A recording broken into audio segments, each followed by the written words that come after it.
David O'Sullivan here, and welcome to the third episode in Monthly Film Roundup. In this video, I'm going to be looking back at the films released in May and giving my take and my thoughts and opinions on each one of the films that I saw. As you may have figured, I haven't seen every film that came out the past month, but I saw as many films as I could. There were a couple of films that I wasn't able to check out that I did want to see. I Saw the Light, which was the Hank Williams biopic starring Tom Hiddleston, and Everybody Wants Some, Richard Linklater's spiritual sequel to his Dazed and Confused film. I did want to see both of those two films, but unfortunately they were very small, independent films that didn't get very wide releases. They only got limited releases and I wasn't able to check them out, unfortunately. But as you will see from the intro, the films that I will be talking about in this video are X-Men Apocalypse, A Hologram for the King, Money Monster, Alice Through the Looking Glass, and Warcraft. One of those films I've already done a full in-depth review of, that is X-Men Apocalypse. So if you want to know my full in-depth thoughts on every aspect of the film that I liked or disliked, then be sure to check out my X-Men Apocalypse review that I've currently got up on my channel. So if you want a longer, more in-depth take on everything I thought about the film, be sure to check out my review. But just to give you a brief idea of what I thought about the film, my general thoughts and opinions on the film overall, I'll just show you the summary from my X-Men Apocalypse review now, so here we go. For me, I really enjoyed Apocalypse for what it was. I thought it was a great film, one of the best X-Men films. It did have some problems, it did have some issues, it was a little rough around the edges, similar to the first X-Men film. I think this was a solid entry. It wasn't as, great a film as, say, Days of Future Past was, but I think it was a good X-Men film. Yes, it wasn't as good as Days of Future Past, as First Class, as X2, but that's not to say it wasn't very good, because those films are just amazing. I just love those films. So I still really enjoyed X-Men Apocalypse and I thought it was really good. I really don't understand the hate it's getting from a lot of critics. I think it is well worth checking out. I think if you are a fan of the X-Men movies and have enjoyed what they've done in the films so far, if you enjoy Bryan Singer's X-Men films, like his original two, and Days of Future Past, I think you will enjoy this, because for me, what made those films so great are still in abundance here in this film. The dramatic elements, the emotion, the character-driven nature of the film, it's not brushed aside, it's still very much in abundance here, as well as getting really cool action set pieces as well. I had some little issues and criticisms with the film here and there, but overall, I thought it was a really great film. I thought it was a solid entry in the franchise. So generally speaking, that is what I thought overall about X-Men Apocalypse. So let's get on to the films that I haven't yet talked about, and the first, it's A Hologram for the King, starring Tom Hanks. I didn't really know what to expect, to be honest with you. I'd seen the trailer, I had a vague idea of what it was about. I didn't really know for sure what it was going to be about. I knew it was about Tom Hanks. He found himself in Saudi Arabia and he was kind of like on a quest to kind of like find himself and find his kind of like place in the world. I don't know, I didn't really know what it was about, but I was hoping it would be a really great film that I would really love, because sometimes I go to see independent films and I have no idea what they're going to be about, and I come out really pleasantly surprised, having a great time, and I really loved it. But with this film, it wasn't too great, to be honest with you. I mean, it wasn't a terrible film. There was stuff to like in this film, namely Tom Hanks. I mean, Tom Hanks, he's just great in everything he does, and he really saves this film from being just a bore fest, really. Like I said, it's not a horrendous film. There's bits here and there that I liked. Tom Hanks was the best thing, without a doubt, because, whenever he was on screen, you find yourself enjoying his performance and enjoying the film, even when it's not that great. He was the real kind of gem in this film. Unfortunately, the film surrounding him wasn't all too great. My biggest criticism, I would say, is that it didn't really know what it was. It was kind of all these different things all at once. It was partly Tom Hanks in a foreign, exotic location exploring this new land. It was partly a buddy kind of road trip movie with this taxi driver that he forms a relationship with, and it was partly a kind of love story with this doctor that he meets. And it was also partly kind of a family drama as well. It was kind of all these different things all meshed together into one film. I suppose they could have done it in a more seamless and effective way, and it could have been handled more smoothly, I suppose, but it just felt like they were cramming all these different things and meshing all these different things all together into one film. I mean, it is based off a book. I haven't read the book. Apparently the book's supposed to be really good and much better than the film. I can't go on how good of an adaptation it is because I haven't read the book, like I said, but I have a feeling this is a film where not only is the book much better, but it's probably a book that kind of didn't need to be adapted into a film because it wasn't that great of an adaptation. I mean, the director Tom Twyker, I think it is, he was one of the directors of Cloud Atlas, I think. He directed it with the Wachowskis. And I really like Cloud Atlas. That was a very divisive film. Some people loved it, some people hated it. I like Cloud Atlas. It was kind of had the same kind of style to it, and you know how it looked, how it was filmed. It was kind of reminiscent of that, but unfortunately for me, it was just too many kind of different things all rammed together into one film, and it was a little bit of a mess. There were some bits I liked, like I said. Tom Hanks was great as always. The bits with Tom Hanks and the taxi driver, you know, the kind of the bits when it was kind of like a buddy road trip comedy. Those bits I liked. I thought that taxi driver was quite good. But it kind of somehow it ended up becoming this kind of love story, which I wasn't against, but it wasn't really about that to start with, and you didn't really know what avenue it was going to pursue, what path it was going to take, you didn't know where it was going to go, because there were so many different things going on, and then it ended up becoming this kind of love story about him finding this newfound love in this newfound land, and I don't know, it just didn't really do it for me. It was alright, like I said. I wouldn't really recommend going to see it because it wasn't that great of a film. But yeah, overall, it was okay. Tom Hanks was definitely a standout. You know, he's always great, but unfortunately the film surrounding him was a little bit of a letdown. So there we go, a hologram for the king. I've lost direction, I think. I think I need to see you again. There's a lot at stake for a woman like her. What do you think of this? You and me, the big culture clash. We are separated by the thinnest filament. Well, that's the way I think. That's the way it is. Sometimes you have to change your scenery to change your life. It's a brand new city. It's uncharted territory. With the deserts and the camels and the tents. You ready? I'm ready. Showtime. Expect the unexpected. Okay, now the next film I'm going to be talking about is Money Monster, starring George Clooney, Julia Roberts, Jack O'Connell, and directed by Jodie Foster.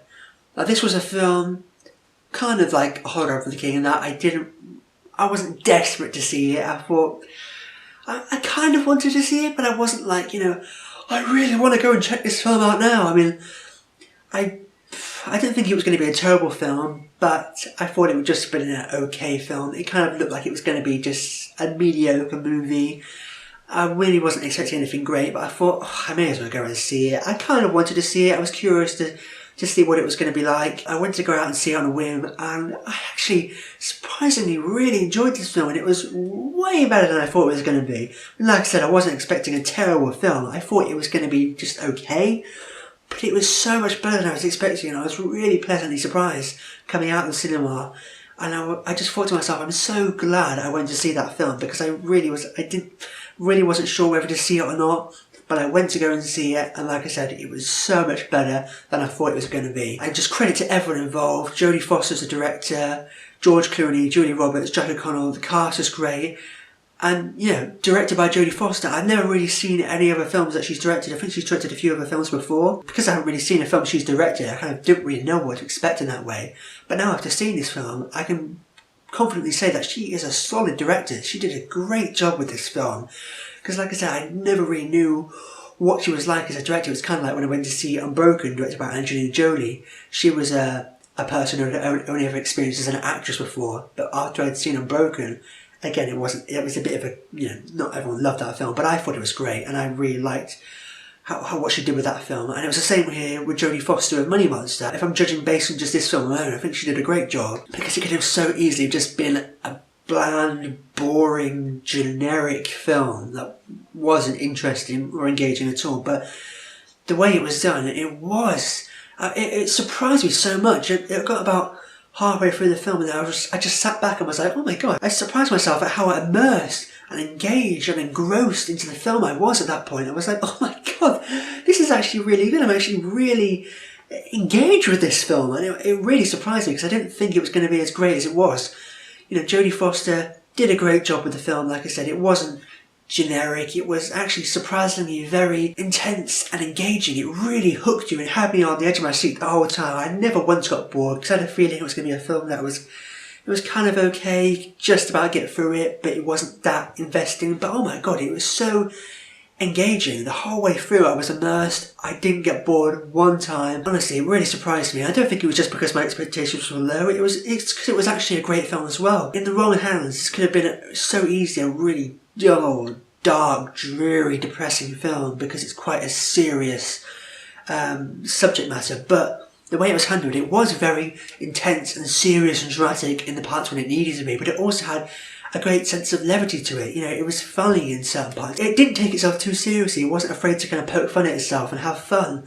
And I really liked that because it happened. It was unexpected when it happened, but it was refreshing. And this might seem a bit of an odd comparison, but you know, like with Joss Whedon's first Avengers movie, that was a movie you didn't expect to be as funny as it was. And when it was funny, it was unexpected, but it was refreshing in how funny it was. And it was the same with this film, because like I said, it was very serious and dramatic and intense when it needed to be, but it also had a great sense of humour, moments of comedic relief that took you off guard, but in a way that was, you know, surprising and refreshing to experience, you know, because, you know, it could have been really dreary and serious the whole time, but it wasn't. It had some jokes in there, and it was actually a very fun film. It was much more enjoyable than I thought it was going to be. The cast as well, I have to mention, George Clooney and Julia Roberts are two great actors, but I've never really been crazy about them. I've never really been a massive fan of either of them, to be honest with you. They're both great actors. They've both given great performances in the past, but I've never been that crazy about them. But in this film, they really blew me away, both of them. They both did such a great job. Because one of the things I don't think is that great about George Clooney is that he tends to be kind of the same in everything he's in. In a lot of the films I've seen him in anyway, he's kind of the same, but in this film, he plays one of those guys you'd see on TV who's really kind of smarmy and a bit of a cocky, smart ass who thinks he's really cool, and he's got this cool TV show. And he's kind of a dick at the beginning of this film. He's like, you don't like him. He's like, what an arse, you know. You want this guy to come out and threaten him, but over the course of the film, he changes and he learns from this experience he has with this other guy. He realises how much of an idiot he was before, and he gets his eyes opened by this kid who comes in, and he kind of reveals all this stuff to him, and it's great arc his character goes on. And Julia Roberts as well. I've never really been that big of a fan of hers, but I really liked her in this film. She really sold it for me. She really seemed like the character she was playing. She was like in control, and she was really cool and calm and collected, even when there was this really kind of serious situation going on with the bomb going off. She kept her cool, and she kept in control of it all, and I think she did a great job in selling that to us in the performance she gave as that character. And Jack O'Connell I absolutely love as well. He's one of my favourite young up-and-coming actors. He doesn't get enough love, I don't think, because everybody was nominated for the Rising Star Award, and I voted for that, and he won because I thought he did a great job in Unbroken. I think he's one of the best young up-and-coming actors of his generation. I think he did such an incredible job. I mean, he has a massive part in this film. It kind of all revolves around him, really. He comes in quite early on. He plays a really big part throughout the film, and I think he did such a great job. So, yeah, for me, Money Monster was a film that really took me by surprise. It was a lot better than I thought it was going to be.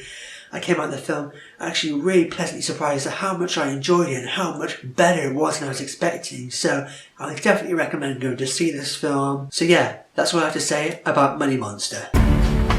You lost a lot of money when the market tanked. They tracked down his girlfriend. That was everything we had. Every last cent. What are you doing? I'm just trying to survive. I'll get you some answers. Nobody was asking any questions before. These guys could expose everything. We both want an explanation for what went wrong. We don't know. You have to understand how delicate of a situation this is. I'm sitting 80 feet from a bomb. Don't talk to me about delicate situations. We're human beings, we're not computers. We have a conscience. I'm trying to save him. You're trying to shoot him.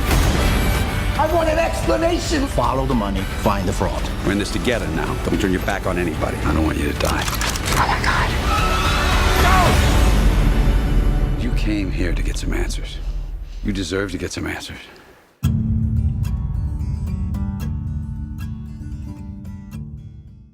And the next film I'm going to be talking about is Alice Through the Looking Glass.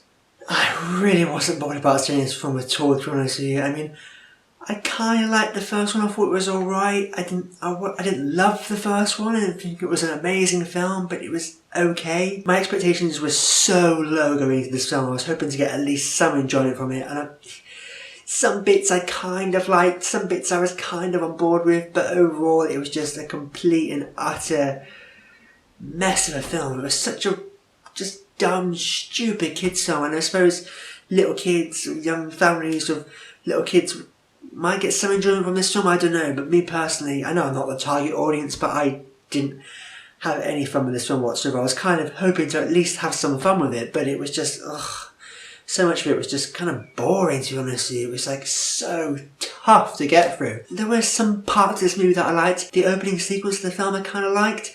It doesn't actually begin with Alice in a mental asylum as the trailers would indicate, but I kind of liked the opening sequence and how the film did open. I was kind of on board with it. It was kind of fun, swashbuckling kind of adventure. I suppose another thing I kind of liked how the film wrapped up. The climax was alright, the resolution, it was alright. I was kind of okay with how the film wrapped up and came to an end, but everything in between the opening and the very end I didn't like, so pretty much the whole film really. It was just, oh my god, it was just such a mess. It kind of derailed as soon as she got to Wonderland. I mean, obviously she needs to go to Wonderland, it's Alice in Wonderland, but I was kind of on board with the film. It was okay. Yeah, as soon as she returned to Wonderland, the film just fell apart. It just turned into a colourful, cartoonish, sloppy mess of a film. Literally everything was thrown out the window. I mean, like I said, it wasn't an amazing film to begin with, but it was alright. And as soon as she went to Wonderland, oh my god, not just how it looked visually, but just the script, the acting, everything just turned into a complete mess. Honestly, it was like, what is going on here? At least the first one looked good. This one, not even the visuals are that great. I mean, the CGI, don't even get me started on the CGI. It looks terrible. Some of the CGI characters, especially the bunny with the Mad Hatter, oh my god, it looks so fake. If the CGI was good and it was really cool to look at from a visuals perspective, at least that would be a kind of a plus point, but it didn't even look good. It just looked like a stupid kiddie cartoon. Oh my god, I don't know what was going on. And then we have like Johnny Depp, Helena Bonham Carter, Anne Hathaway. Honestly, I don't know what the hell these guys are doing in this film. Maybe they were just contractually obliged to be in this film and forced to come back. I just really hope they don't make any more films after this. There doesn't need to be a third one. It wraps up, it comes to an end.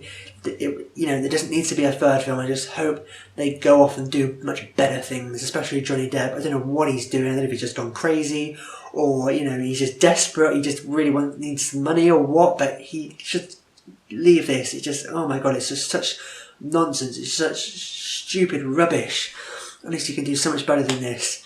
And the story, pretty much non-existent. It was just a mashup of loads of random weird things all just mixed together into just such a sloppy mess. It was just all over the place. The pacing was so off. She'd be hopping from place to place in this kind of time travel kind of thing going on, and 1 minute she was in one place and she was in another place, and you didn't know how long she'd been in a certain place. If she'd been there sometimes it's like, oh, she's been there for a while, or like she's only just cut to somewhere else and she's in another place. I don't know what was going on. It was kind of all over the place. I think a little kid would find it really hard to follow this film. I followed it, but it was so sloppily put together and it was such a mess. It's like, I don't know how a little kid could follow this film. It was so all over the place. Oh my god. But like I said, maybe little kids and young families with kids might get some enjoyment out of this. It's just the humour might be entertaining for kids, but I find it pretty dumb and lame and uninspired. I think Sacha Baron Cohen was pretty good as Time. I liked him. I liked how he wasn't just a stereotypical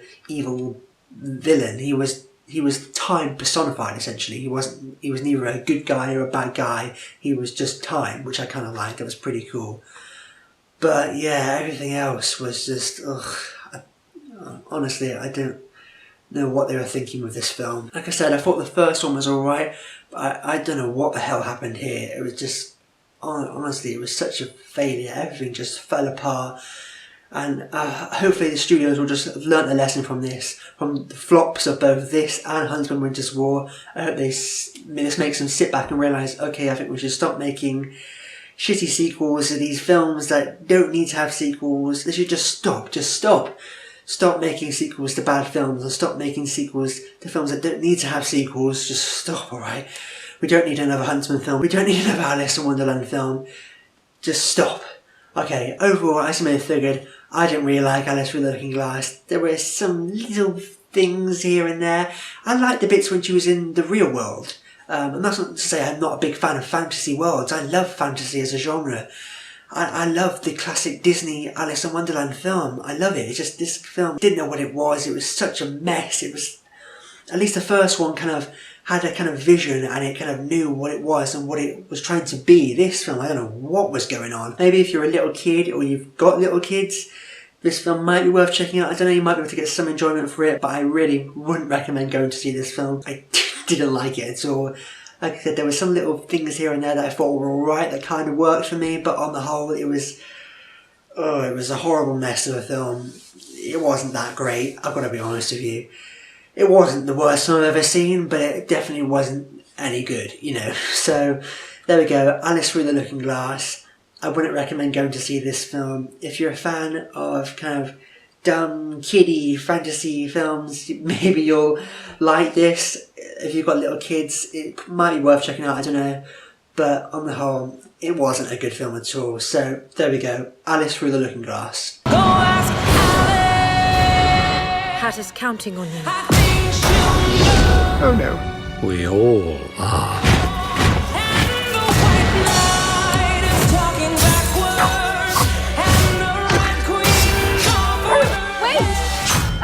You always were an irksome, slurvish, interrupting thing.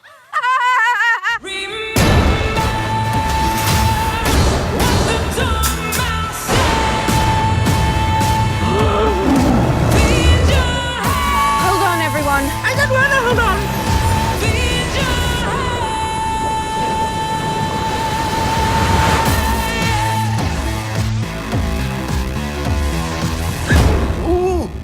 No, not again.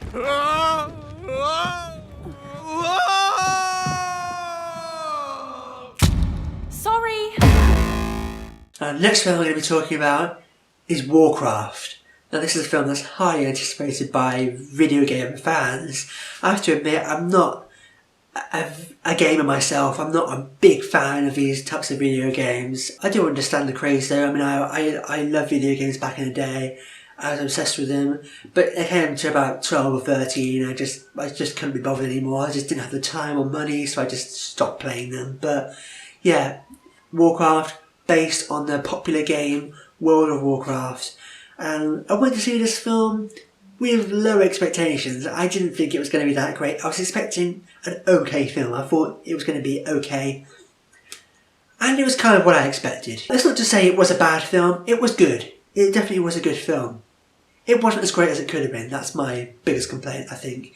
I mean, it had potential to be really great. But I think coming out of the cinema, the thing I had in mind was, yes, it wasn't as great as it could have been, but it was good enough. It was as good as it needed to have been. It's no secret that past video game movies have been all really quite bad. So the fact that this was good, that alone makes this probably one of the best video game movies we've ever had. I mean, it was... Like I said, it was good, not great, but it was good as it was as good as it needed to have been for what it was, to be this kind of, you know, to launch this whole new era of video game movies when we get Assassin's Creed at the end of the year as well. I think that will be the first great one. I've got really high hopes for that. I'm a lot more excited for Assassin's Creed. But Warcraft, I thought it was good. It could have been a lot better. There was moments in there that were really great. It was kind of a mixed bag for me because there were some moments that were kind of a little dull, that were a little slow and a little dragged for me, but there was other moments that I really liked and I thought were really great. So it was a bit of a mixed bag. There were some great bits, there were some not so great bits. I think if you're a fan of the game, I think you will like this film and I would recommend going to see it. If you're not a fan of the game, it might be a little bit more of a tougher sell. I mean, I'm not a fan of the game, I haven't played the game. I kind of vaguely know about it. I kind of enjoyed it. I kind of like big, epic, fantasy, action-adventure movies though. It was kind of in the vein of Lord of the Rings, that kind of thing. I mean, it's nowhere near as good as, say, Lord of the Rings, but you know, we get this other world with these otherworldly creatures and monsters and beings. It was fun to look at. Some of my favourite parts, I really like Paula Patton as the half orc, half human hybrid. I think she did a great job. I like the orcs probably more than the humans actually. I think the orcs were more well developed and more well rounded and were more kind of human, surprisingly. They had more to them, you could engage with them a lot more, and especially the lead orc. Unfortunately, the film took some weird twists and turns where the orc you thought was the lead character didn't really end up becoming the lead protagonist, really. The lead human, I thought he did a relatively okay job. Dominic Cooper, he was pretty good as the king. I quite like Ben Foster as the wizard, actually, the guardian, because it was refreshing to see a wizard who wasn't just an old guy with white hair. He was younger looking, but he still had this old, wise feel to him, that he seemed a lot older than he actually looked. He seemed a lot older than he actually was. I think Duncan Jones, the director of this film, did do a pretty good job. You could tell it was by a director who cared about making a good film. It wasn't like a Transformers, it wasn't like it just made for the money per se. It was you could tell the person who made this film really wanted to make a good film and he really cared about the material. And you could feel that coming through. It wasn't a lazily done, sloppy film. You could tell there was a lot of effort put into making this film good. And I think it was as good as it needed to have been. Overall, there were some things that I liked, but there wasn't enough greatness to it to make it a great film, I would say. I am being a little bit vague. I don't want to mention anything specific, but overall, it was an okay film. I think if you're a fan of the game, you're a fan of big, epic, fantasy, action-adventure movies, you will really like this film, I would say. For anybody else, I think it'll be a lot tougher of a sell. I don't think everyone's going to like this film. I think it's going to be a bit mixed. I think more people will like it than dislike it. Like I said, it was as good as it needed to be to relaunch this new era of video game movies. I've got high hopes for Assassin's Creed. So yeah, that's all I have to say about Warcraft. Can we trust him? They're beasts. They should all be destroyed. Are you sure about that? We'll protect the kingdom, you and I. You'd side with the humans against your own kind. This is suicide. We have no choice. We should attack with full force. Whatever you plan to do it now!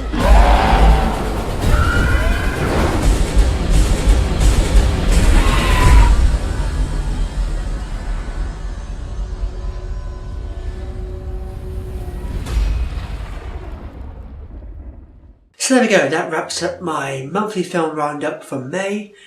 Overall, it wasn't that great. Well, there were a lot of kind of just mediocre films like Warcraft. I mean, it was good, not great. Hologram for the King I didn't think was too good. Alice Through the Looking Glass was just... But then we got X-Men Apocalypse, which I really liked. A lot of people didn't like X-Men Apocalypse, but I actually really liked X-Men Apocalypse. And I thought it was actually a lot better than everyone was saying it was going to be. But then Money Monster came along and really took me by surprise. So X-Men Apocalypse was at the top of my list, but then Money Monster came along and nudged it down, and I've got to give it to Money Monster because not only did it take me by surprise, but it was so much better than I thought it was going to be. I enjoyed it a lot more than I thought I was going to. So as much as I loved X-Men Apocalypse, my pick of the month for May 2016 is Money Monster.